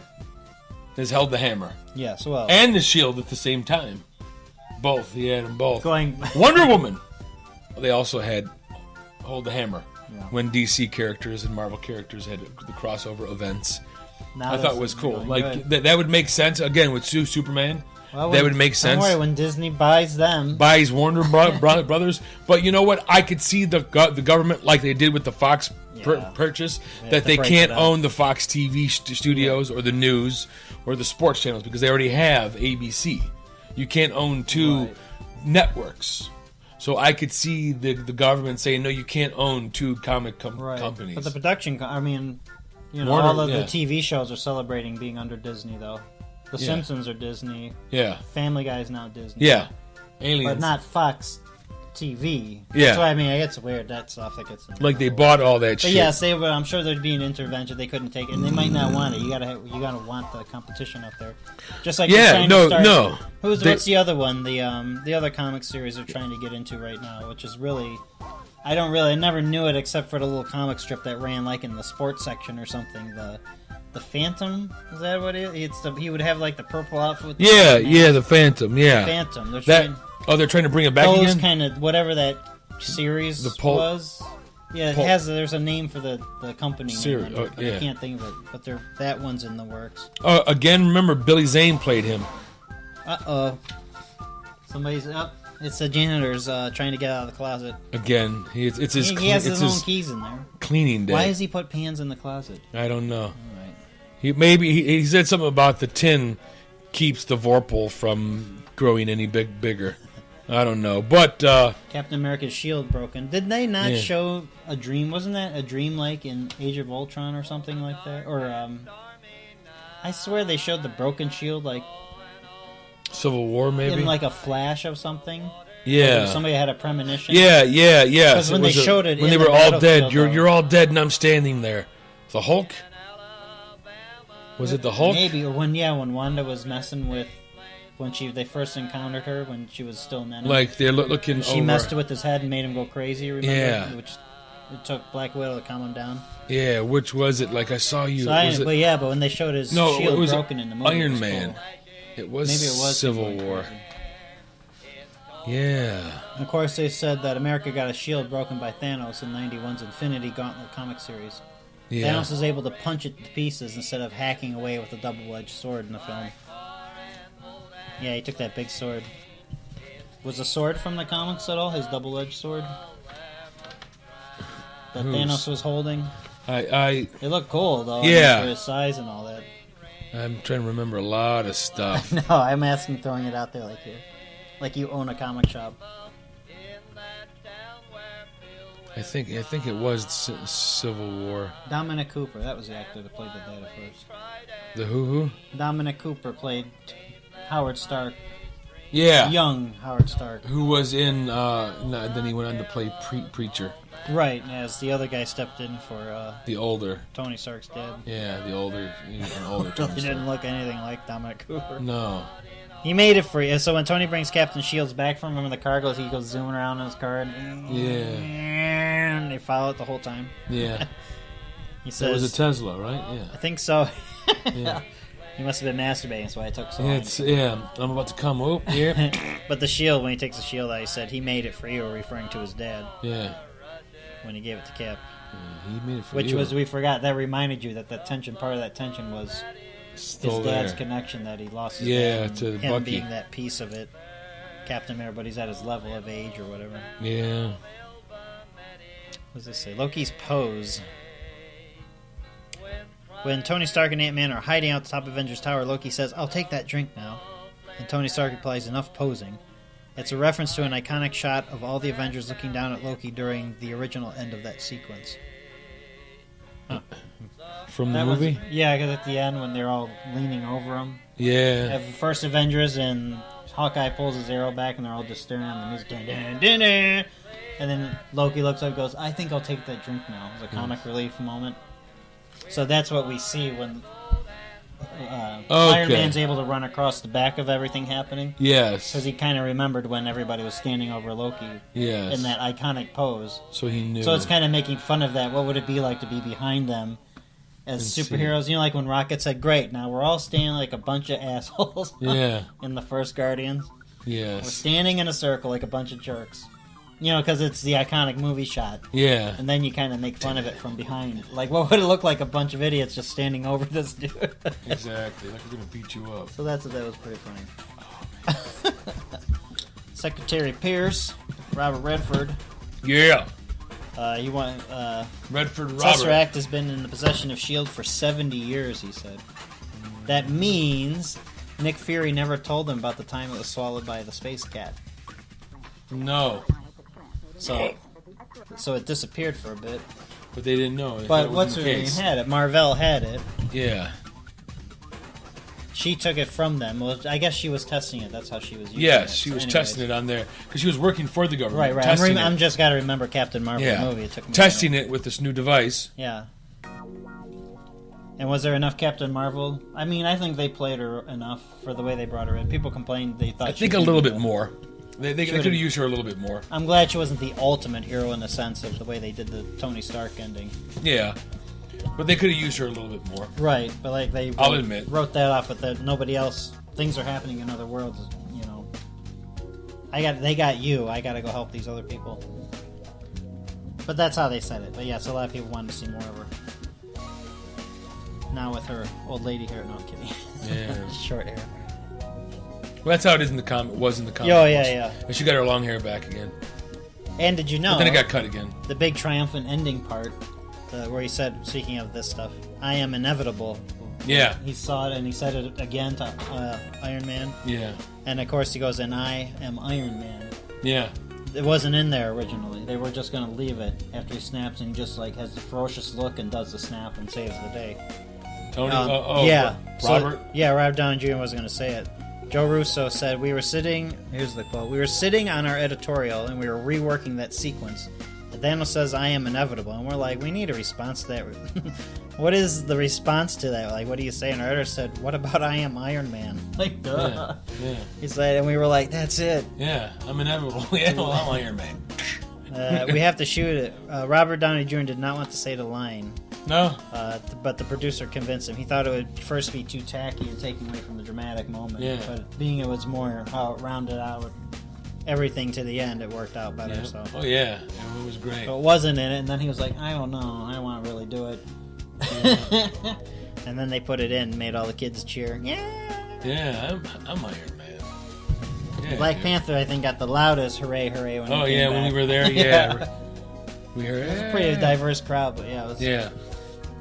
Well, you just introduced him and Spider-Man, and then you hear like everybody cheer when Spider-Man appeared too. Yeah. Like those were the two biggest right, because that's cheers. The young crowd right now. That's, yeah, that they just took in. And you introduced these two new characters in there, and like you had Spider-Man in 2 movies, you had Black Panther in 2 movies, and then you get him in the Avengers Infinity War, then you snap him away. What the fuck did you just do? Awesome. Yeah, it was great. And Ant-Man being trapped in the quantum realm was awesome. Right. You know, since he was already subatomic. That was and time was to be able to go in there. But then when they tested with Clint to see how, are you sick? What do you feel like? That kind of gave an edge of reality. And they did, even though people pick on it again with the timeline stuff and the quantum, they did work with physicists who came in and helped them try to guide what fiction could be as close to reality or theory they could do. Like, wait so they actually brought in professionals because Disney money. And the other thing was, you've been having time travel through him instead of him travel through time. Yeah, where he went up and down in his age. Yeah. Oh. That was a pretty tripped out theory. I want to wet my pants. I don't know if it was the older one or the younger one. But that was a tripped out. I think it was me. One time, the reversal of the way you're dealing with time. Do you have time travel through you? Would that give you cancer? Yeah. I mean, what would that do to you? It would grow things that were already there. What I do like, though, is the most realistic, too, is when Hawkeye and Black Widow are in the spaceship together and they realize they're in space. They made the expression that we would make, like, holy shit, we're actually seeing this. We're not on Earth anymore. Yeah, and this is a trip. All right, how many of you have been to outer space? Yeah, that one. And you see, like, a lot of people raise their hands. Thor, Captain Marvel, the Guardians that are there. Iron Man, and then you see who hasn't been to space? And he says, "Well, don't puke in my shit." Yeah, don't puke in my shit. And you see him make. You see the face too. They made kind of Captain America kind of burped a bit or something. Yeah, I caught one that thing too. being in a. Those are the little things you got to put in these movies. You know, that's like. Yes. That's the little funny shit in that, like that. Yeah. Or what would the character do? And speaking of character, they said Jake Gyllenhaal playing... Jake Gyllenhaal? Gyllenhaal. Yes, but he's playing Gyllenhaal. Mysterio. Yes. And that for most of the movie, he would wear the outfit himself and do the stunts where they said, we're going to CG it. So he's like, can I wear it? I work better if I'm in... for the character to make it more. So all those scenes you see of him, he's actually in this. And they probably touched it up. Well, yeah, CG, smoothing it out. But having the cape and all that and the moving. Well, hell yeah, dude! Put me in the fucking I want to be in the suit. That's what it sounds like. He really in his. I want to be in the suit. Come on! If I can't be Spider-Man, I want to sit in a suit. Come on, man! Because Spider-Man wears a lot. He's the mocap CG. shit. Yeah, the mocap stuff. No, I'd want to come on. Just have me in a let me wear the Spider-Man suit, and then you can put the mocap shit on there, and we do it. But I want to be in the suit. I want to run around. I want everybody to see my junk in the Spider-Man suit, not this black thing. Exactly. But, and you say he's a trickster too, so half of that stuff. Yeah, he's a master of illusion. Right. So they could be playing off. Maybe that's a trick too, the universe thing. Yeah. Or snapping the, you know what I'm saying. Multiverse. Where are we at? Oh, we're at the top of the 12 o'clock hour. Yes, sir. Okay, we're still going with some fun. This is going to be a full episode of Avengers Talk. Yeah. Let's see here. I'm going to have to take a bathroom break here in a second. We do have to take a break. Why don't we take a break for now, folks, and play you something funny? Yeah, because my bladder's going to be like, hey, man, nice chair. Hey, I got to use the toilet. I can't keep listening. Oh, hey there, Thor. I can't go right here. Yeah, you got to use a New Zealand accent. Yeah, I am just... New Zealand. Hello, Thor. Hey, he's doing it again. The 12-year-old. Yeah, because, like, Chris Hemsworth is fucking Australian. Right, playing... And the other dude's a New Zealander. It's great. Hey, he's yelling at me and calling me names again. Hold on. Let me see that here. Give it here. It's great. Listen here. I am Thor, the God of Thunder. It was funny. It was great, dude. Yeah, it was a lot of good laughs. Yeah. I know. We keep talking about that scene because it was good. Like this, it sees this big hulking rock-shaped creature that's in. That would make anybody who saw it for the first time just like what shit themselves. And here he is. Hi. Well, I'm kind of like Hulk too, but he was getting pictures taken with it. Yeah, well, because he was smart Hulk. He was nerd Hulk. Oh yeah, and then when he didn't have the aggression, he had to imitate himself in 2012. He's like, I did that. Oh. He covers his eyes a little. That's kind of excessive. Come on, you got to get out there. You got to go out there. I'm mad. Pop, punch, toss. Before we go, could Professor Hulk get angry though if he wanted? Yeah. Okay. If he wanted to really. Yeah. He just has more control. Yeah, he has. Yeah, very much more control. Yeah. So you have the different versions of the Hulk, and I like how they were showing that. Like you saw Hulk in the Edward Norton one. He was big, brutish, just raw. Right. It all hit at once. And then when we see him in the other ones, like we slowly see the change because that's a comic book nod. That's how it happened in the books. Like, you get different. You got the Green Hulk, the Gray Hulk. You got the Smart Hulk. Right. You got Mr. Fix-It Hulk. You got the Immortal Hulk now, who, if Bruce Banner gets killed, he's complete Hulk then. At night, he rises again as the Hulk. Oh, I see. And completely heals Bruce. So when he changes back into Bruce almost the Deadpool. A lot, yeah, like he can't die. Like I'm not. That's one of the titles I'm not getting. Yeah, I just don't like the premise of it. Like, right. Some things work, some don't. Because Hulk was dead, they killed Hulk during Civil War II. Mm-hmm. Well, Bruce Banner was killed during Civil War II willingly. Like he told Hawkeye that if you see me go green in my eyes, this arrow here, just shoot this arrow right before my eyes. It will make sure that I do not change into the Hulk. It will kill me. But it didn't. It killed him. Right. But then during the events of the Hand try to resurrect the Hulk. Right. You know, so they did, but it wasn't the Bruce Banner when they resurrect the dead to create their undead ninja army. They're basically soulless demon entities. So then they were trying to do that to the Hulk, so they would have a formidable force. And then the Uncanny Avengers took him down. Then they put him back to rest. They reversed what the Hand did. They put him back to rest. Then during the events of Secret Empire with the evil Captain America, they needed Bruce for something, and they brought the Hulk back, even though it was going to be for a short time. But something happened. Hulk would not go back to sleep, if you will. He wouldn't go back to dead. Right. You know, so the Immortal Hulk happens. Like they show you the event, like that sparks it. Like, you know, that brings him back again after him being resurrected multiple times since his death. How it's affected with the magics and the science and the magic mingling and affecting him in such a way that created the Immortal Hulk that can't die. And this Hulk is a little bit more ferocious and mean, just cruel. Right. There's a cruelty to him. Yeah. But I wasn't caring for the story much, and the art was a little not to my taste. Right. Well, yes, and but hopefully that won't be the movie. No. And before we go to this break, since we still have just 1 minute here, the thing that Steve Rogers says goodbye to Bucky before bringing the Stones back, when he says doing something stupid. He's like, don't do something stupid. He's like, you're stupid or something like that. Yeah, that was back the first from goodbye. The first movie. Yeah, that was the nod to that one. And then, of course, at the end, we waited for the whole movie to come to the end. Yeah. To see whatever this nerd credit was, and it was Iron Man banging. Ding, bing, yes. Bing, bing, bang, bingy, bingy, well, it bing. didn't play that, but it was him banging, building his first Iron Man in the cave.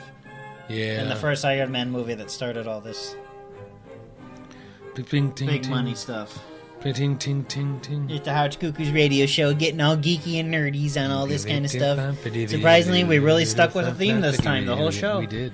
But for a moment, let's rock out. Here's rock out with your socks out.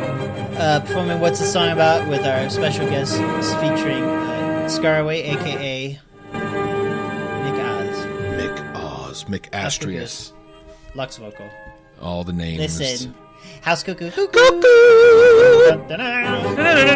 Oh, put your Hulk away. Oh.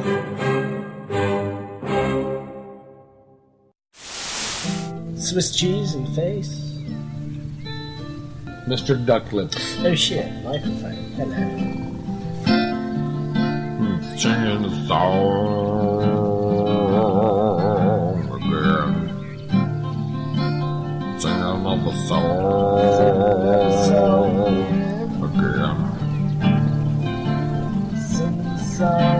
Singing the song again. Singing another song again. Singing the song again. Singing a song. Song to sing. What is he gonna sing about? A song, I'm singing a song about a song. What kind of song is the song about? A song about a song. What kind of song is that song that you sing about a song? It's a song about a song sung by a singer singer. What kind of singer is that singer who sings the song? A song singing singer. What kind of singing singer is that sing song? A song that's sung by a singer who sings songs by singers that only singers sing. But what kind of singers would only sing that song? Singers that sing songs. What kind of singers sing songs sung that song? Songs sung by singers who sing songs. Sing songs sound like singers who sing those songs. That is true, the song they sing, the song for you. Sing a song for me. Singing all their songs for you. Singing a song for me. For you.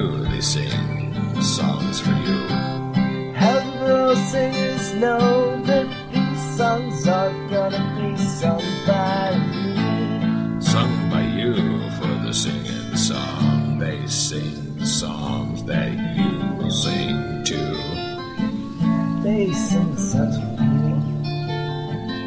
They sing songs for you. They sing those songs for me. For you, they sing their songs. For you, they sing Sing it for me. their songs. Me, they sing those songs.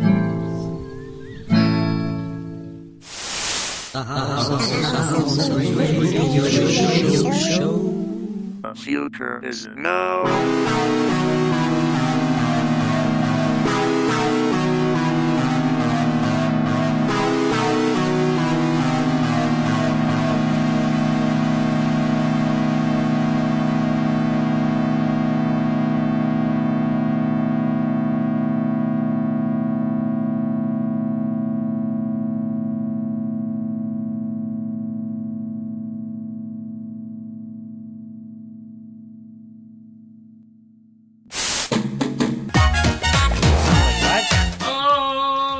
It sounded like one of the songs from Grand Theft Auto 4, but I don't think it was. Sukoza or something? You said? Yeah. Glucosa, whatever. Yeah, let's make legends be. It was a song in Russian. It was like a mock of like Nazi themes. Oh yeah, speaking of, they mentioned in the Avengers movie, it's the House of Cuckoos radio show where you're talking about Avengers movie, pretty much the whole show, that Armin Zola. Howard Stark first stumbles across his son in 1970. He's looking for Armin Zola. Who Arnim, not Armin. Am I saying Arnim yes. Zola. Who of course played into the Captain America ones and was that actor. The round First faced Avenger British and Winter actor. Soldier, yeah. That actor, by the way, is the same guy who did Dobby's voice in the Harry Potter series. Ah. Dobby, the house elf. So, this Dr. Zola, who of course ends up, well, he was he originally with the Red Skull, right? So yeah, he was with Hydra. And then he got uploaded into the computer. We saw Yes. in Captain America, right? Mm-hmm. Okay. That was First it. Avenger and the Winter Soldier. What was it? And then we saw a prototype of Hank Pym's helmet in the 70s when they went back there too was and in ran the into back. him. Yeah, In the background. yeah.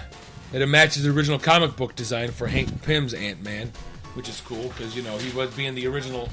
See, that's the stuff you got to do well in these movies. Yeah. That takes some thought, but I guess if you have a big enough team, you have enough eyes looking, Yeah. saying, "I want to put this. Oh, that's a good idea. We'll do this." Oh Yeah, yeah. you gotta make the nods. The proof that Tony Stark has a heart plaque. A gift from Pepper to Tony in the first. Yes, the connection there. Yeah. Again, closure there. The nice Full funeral. circle. I've come full circle again. Yes, because in the first Spider-Man trailer we got for Far From Home was that Nick Fury's like, pleased to meet you, Spider-Man. Yeah. Then he's showing up on the porch of the funeral of Iron Man. Yeah. And then, but the trailer corrected itself. It was to throw you off. Yeah. Yeah, they wanted to throw you off. But still advertised the movie. You can't ghost Nick Fury. So we know we talked about Captain America and all. So was Iron Man's death well done in the movies in your opinion? Yes. The whole Yeah.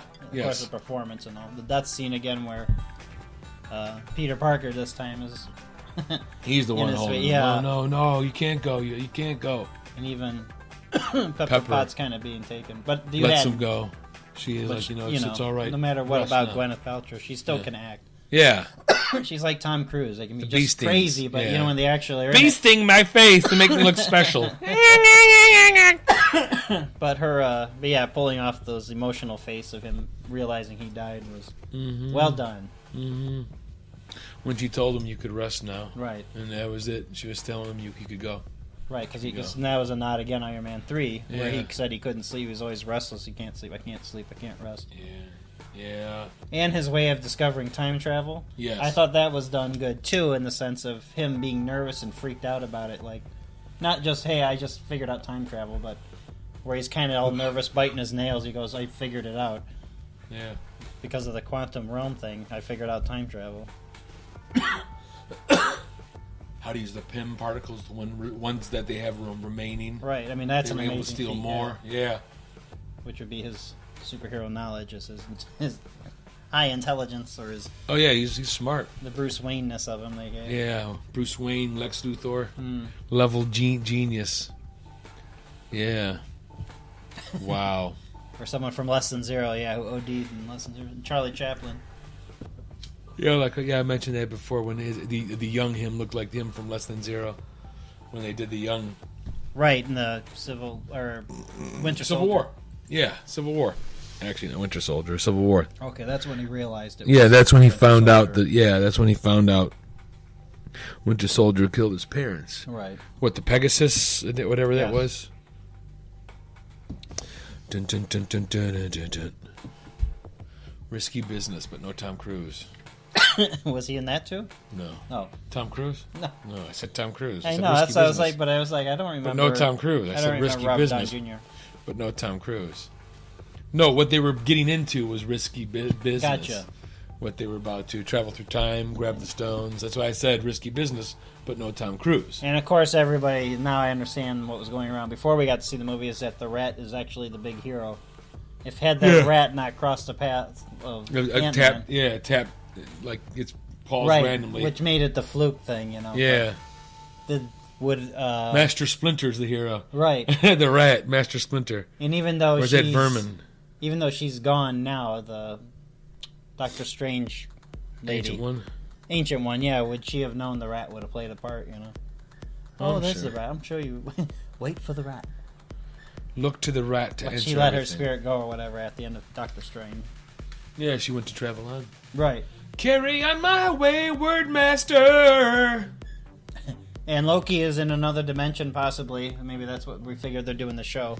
Yeah. Where he went off in that Splinter one where he took the Tesseract. Yes, and went into a dimension. But then they closed it off when they put it back in, so as we were thinking, maybe he's trying to get out, sort of like Quantum Leap. How'd they get the Tesseract again? Oh, yeah, they had to go back to the 70s. That's when he bumped, his dad and Peggy Carter. 1970. Right, and that was the, what was it we talked about, his fake beard? Yeah. He had, what was the name of the singer? Oh, it is like that, the girl from Community. Yeah, was it Bee Gees or was it Mungo Jerry? Yeah, more of a Mungo Jerry. In the summertime,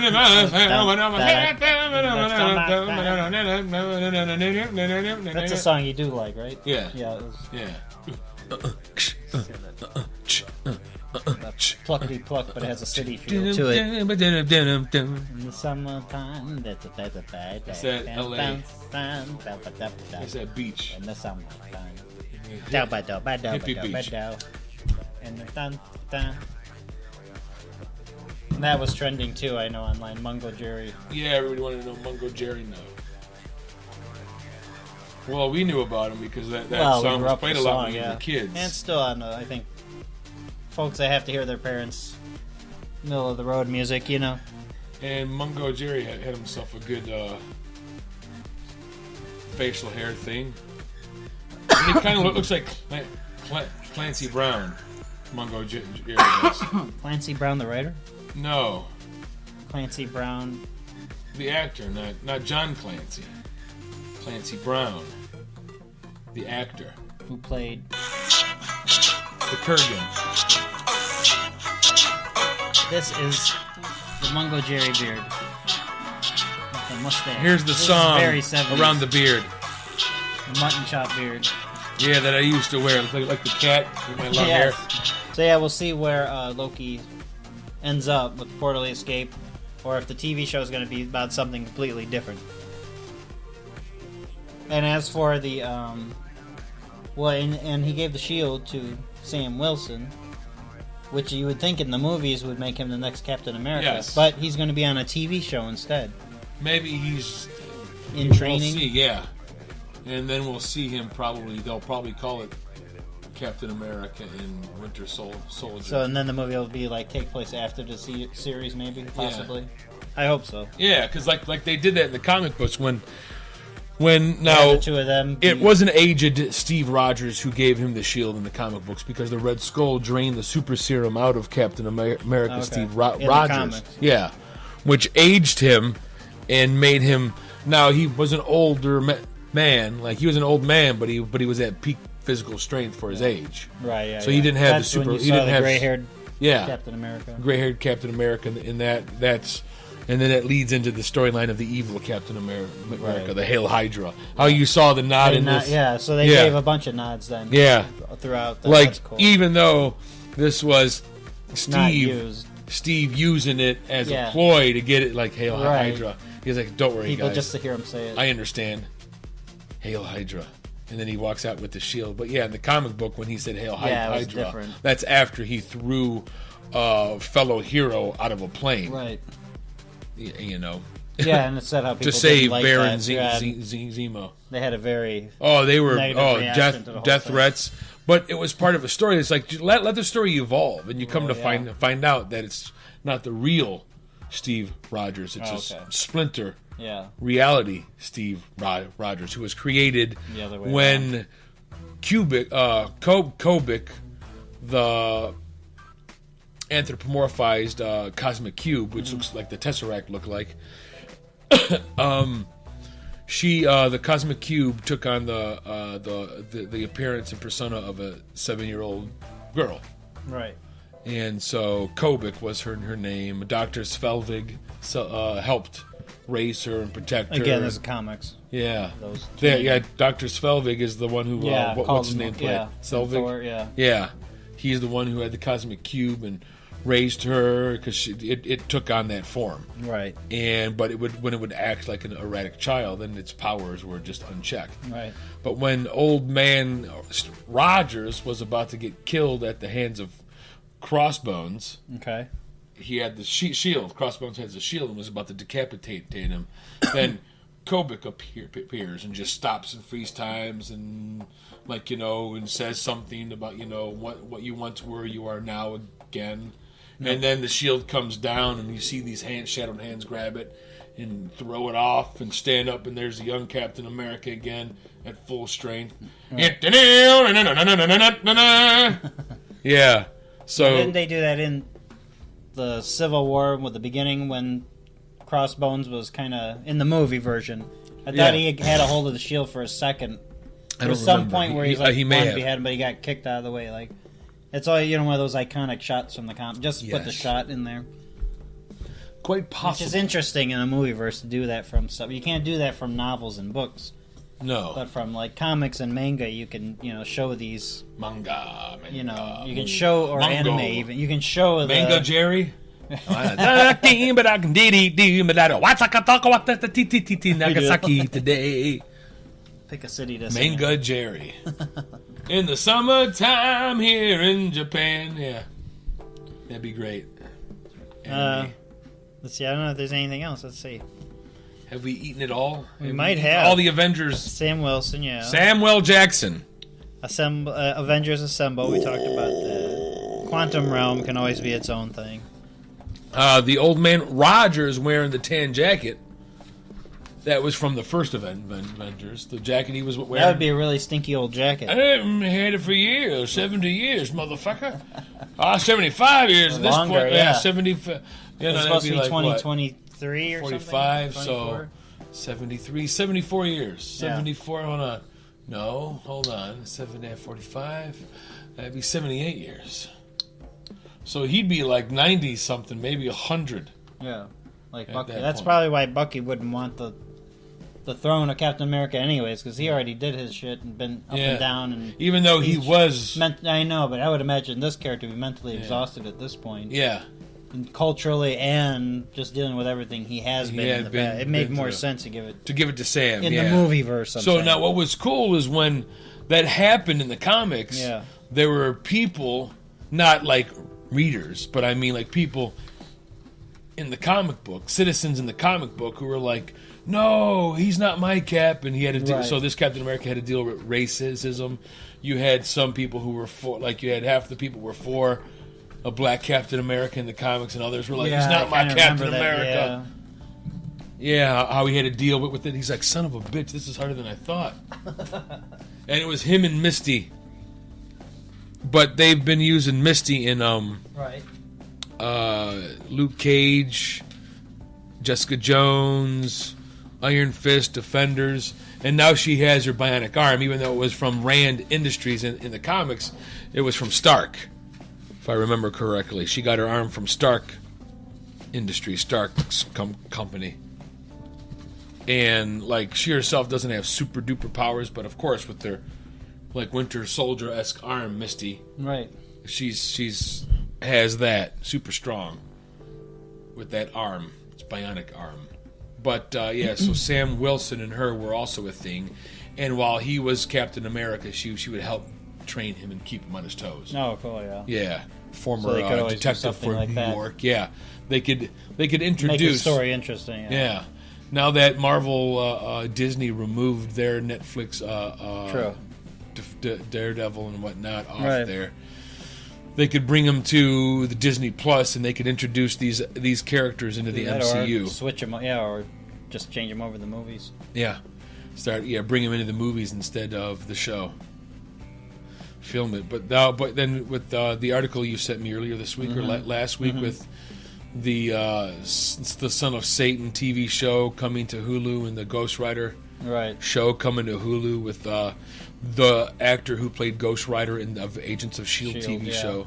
He plays Ghost Rider number 3, Robbie Reyes, a young Mexican-American kid, probably late teen, I would say early 20s. No, the character. Okay. Early 20s. Instead of the motorcycle, he has this fucking badass muscle car. Okay. This classic muscle car and shit that's possessed and talks to him. In the comics, it's the soul of his serial killing uncle, who, Mephisto and all this shit, and boom, it's in the car and whatnot. And, no, it's just the evil Siri.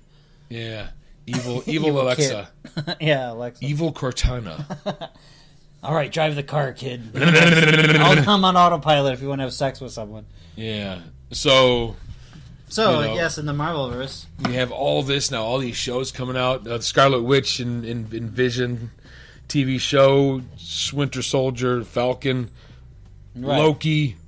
And they're doing a Hawkeye TV show, right? Or am I something thinking, or his daughter? They're thinking. I forget what it was. He's going to pass it on to her. Yeah. Because in the comic, it's somebody named Kate Bishop. Well, they've also mentioned her in the talks too. Yeah. But that's articles. I don't know what they're all getting. Kate Bishop is like the female Hawkeye. And we can conclude that we both enjoyed the movie. Oh, it was amazing. It was nice for the arc of it all, for all the good and bads of the others, and it forces you to remember Thor: Dark World.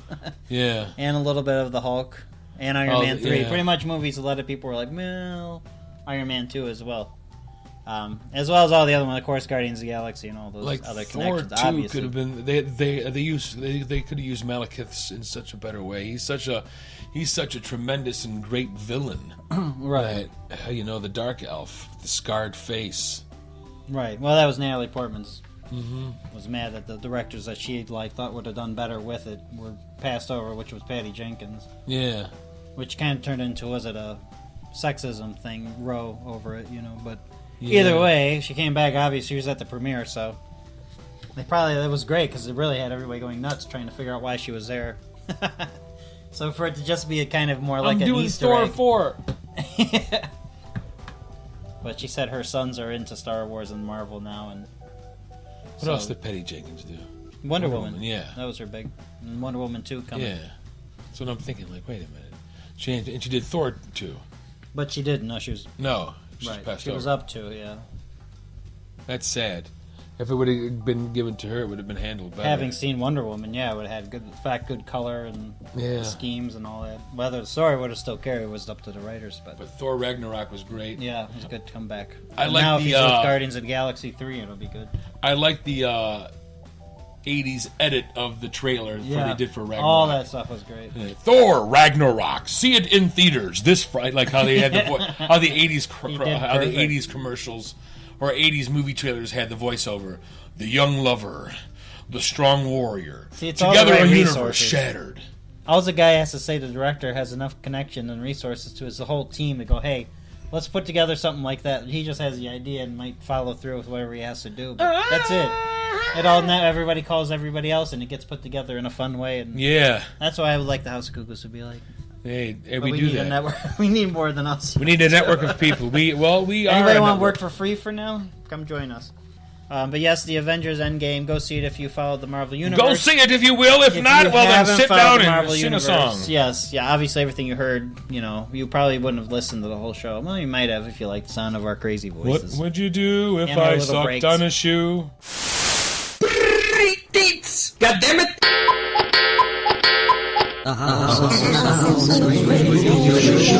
Show.